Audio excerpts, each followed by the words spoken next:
ठीक आहे, बाद झाला आता. आपले पक्षप्रमुख हे आपल्या कुटुंबाशी संवाद साधायला वसमतला आलेले आहेत आणि या तप्त उन्हामध्ये आपण सगळे त्यांना भेटण्यासाठी, त्यांच्याशी संवाद साधण्यासाठी जमलेला आहात. ही आनंदाची गोष्ट आहे. इकडले खासदार पळाले पण शिवसैनिक जागेवर आहे.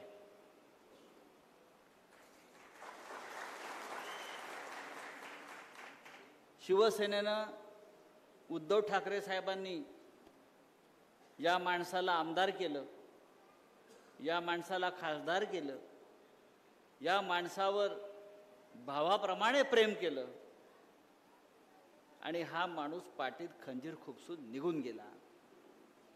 हे शिवसैनिकांनी विसरता कामा नये. इतिहास हा निष्ठावंतांचा लिहिला जातो, गद्दारांचा लिहिला जात नाही. आणि या हिंगोलीतल्या खासदाराला, पळपुट्या खासदाराला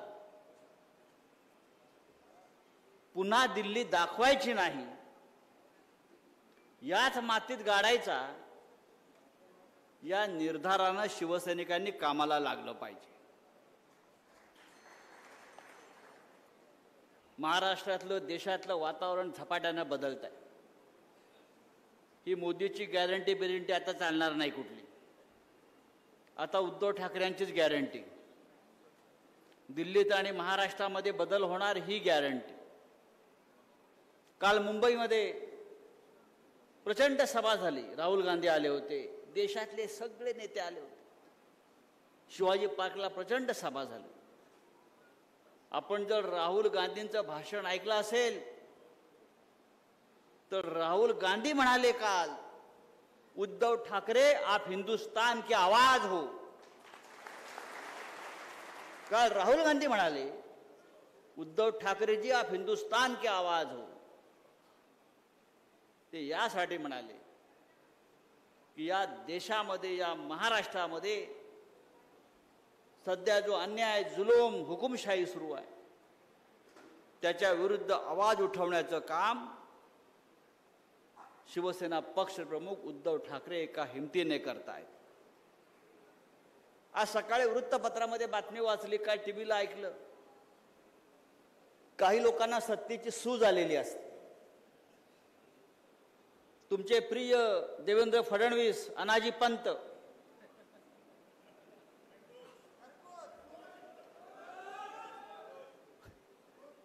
यांनी काल सांगितलंय की मी परत आलो आहे. हो, मग तुला कोणी अडवलंय? तू आला परत. पोलीस कमिशनरचा फौजदार म्हणून आलास, मुख्यमंत्री होतास, अर्धा डेप्युटी, अर्धा उपमुख्यमंत्री झाला. मी परत आलो आणि येताना 2 पक्ष फोडून आलो म्हणाला. मी 2024 साली ईडी आणि सीबीआय आमच्या हातामध्ये येणार आहे, तेव्हा तुझा पक्ष जागेवर राहतो का पहा. तेव्हा तुमचा पक्ष जागेवर राहतो का पहा. कोणाला धमक्या देताय? आम्ही पक्ष फोडून आलो, हे ईडी आणि सीबीआयची दादागिरी आम्हाला दाखवू नका.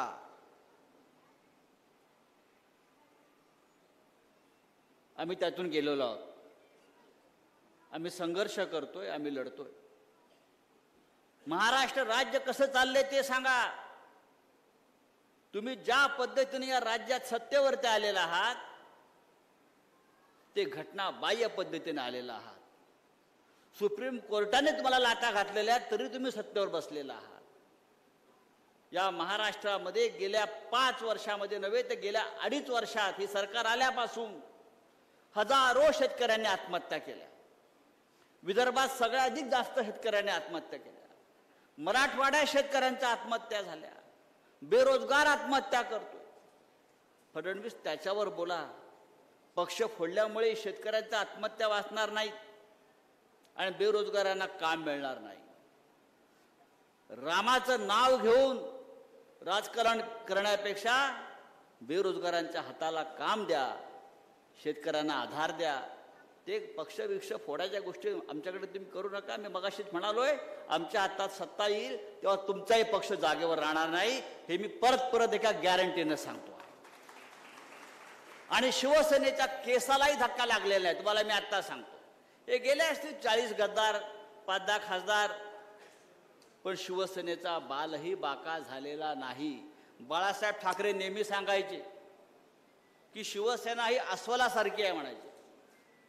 अस्वलाच्या केसावरती, अंगावरती एवढे केस असतात, 2-4 केस उपटले तरी अस्वलाला फरक. भारतीय जनता पक्ष, त्यांचे नेते नरेंद्र मोदी, अमित शहा हे महाराष्ट्राची लूट करण्यासाठी, महाराष्ट्र तोडण्यासाठी कटकारस्थानं करतायत. आणि आपण सगळे मराठी माणसं, मराठी शेतकरी, त्यांनी एक संघर्ष करून हा महाराष्ट्र वाचवायचा आहे, मराठी माणसाचा स्वाभिमान जपायचा आहे.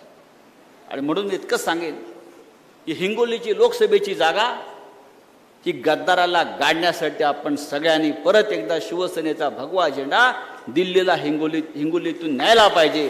आणि ही शिवसेना आहे तशी अखंड आणि अभंग आहे, हे देशाला दाखवून दिलं पाहिजे. इतकंच मी सांगतो आणि तूर्त आपली रजा घेतो. जय हिंद, जय महाराष्ट्र.